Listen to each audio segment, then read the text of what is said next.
Hi everyone! After a two-day decline on Wall Street, Asian stock markets also moved down. Equity markets are likely to close the first trading week of October in the red. The main reason for bearish sentiment is the risk of recession due to sharp rate hikes by the central banks. Perhaps the sentiment will change following the release of the non-farm payrolls report in the US trade. Watch our video review and find out the latest market news. Let's start.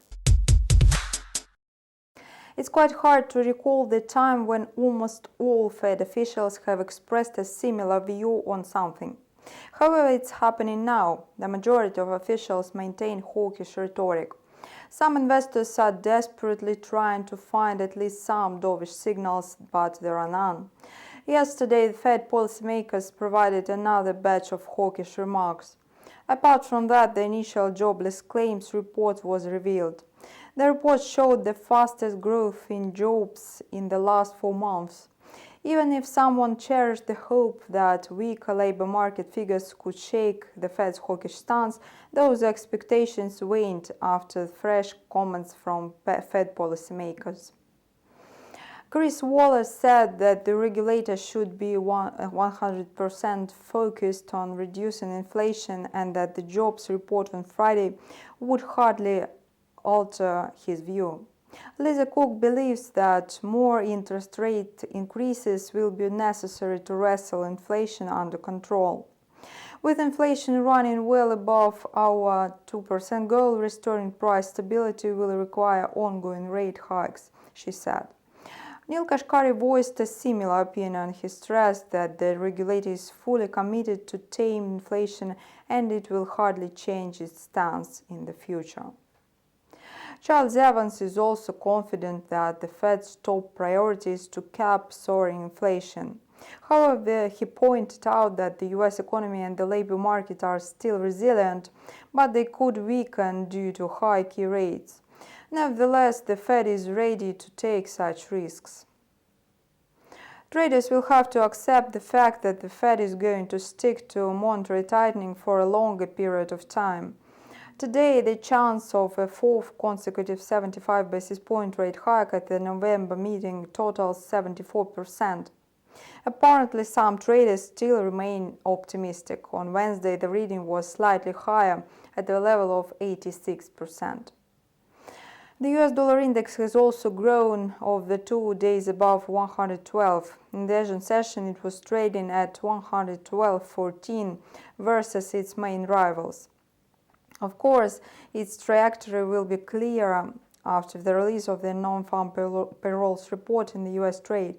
However, it advanced amid hawkish comments from Fed officials. The US dollar climbed versus the euro, the pound sterling, the yen, and the commodity currencies. Yet it is trading today in the bearish channel of 111.95, 112.49. Its growth is rather modest. There are two possible scenarios for the US dollar amid the Fed's hawkish chorus and ahead of NFP data.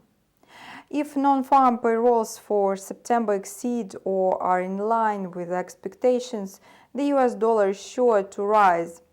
However, if the figures are negative, it will be a signal to the Fed that monetary tightening is bearing fruit.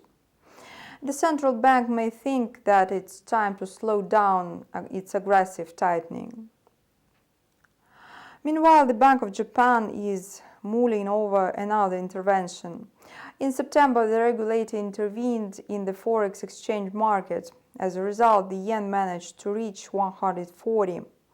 However, the effect was short-lived. Today, the yen has briefly crossed the psychologically important level of 145. In the Asian session, it was hovering at 144.87. Bank of Japan Governor Haruhiko Kuroda has already stated that the recent rapid yen moves are undesirable. It appears the yen received support thanks to the verbal intervention, so the dollar-yen pair is trading in the downward range of 144.90, 145.12 today. Yet it is likely to be a temporary decline. Investors have heard such statements so many times. perhaps the current depreciation of the yen is actually the test for the Ministry of Finance whether it will venture a new intervention. Given the fundamental factors of the US dollar, it seems that the regulator will have no choice but to intervene once again. Otherwise, the yen will continue to sink because of a stronger US dollar. The Australian dollar is trying to recoup its early losses following the RBA dovish decision amid the weakness of the greenback ahead of the NFP report. If the figures are positive, the US dollar is sure to resume an upward movement. In this case, the Aussie is likely to dip.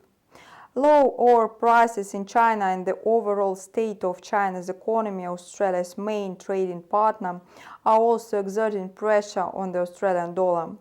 Now the Aussie is trying steadily in the upward channel of 0.6385, 0.6435. The Australian American dollar pair is trading lower today near the level of 0.6425 compared to yesterday's closing price. The New Zealand dollar, which has gained momentum this week, returned to its 2-year low on Friday. The New Zealand American dollar pair is trading at 0.5658. After an aggressive rate hike by the Reserve Bank of New Zealand, the Kiwi snapped its 7-week losing streak and added 1%. However, it tumbled today due to the strong US dollar and the Fed's ultra-hawkish policy. In the Asian session, it was fluctuating between the support level of 0.5627 and the resistance level of 0.5674. Now traders are waiting for the non-farm payrolls report with bated breath. The reading is highly likely to trigger market volatility. That's all for now. We hope you've learned lots of useful information from our video review. Subscribe to our channel and stay up to date with the latest market news. See you!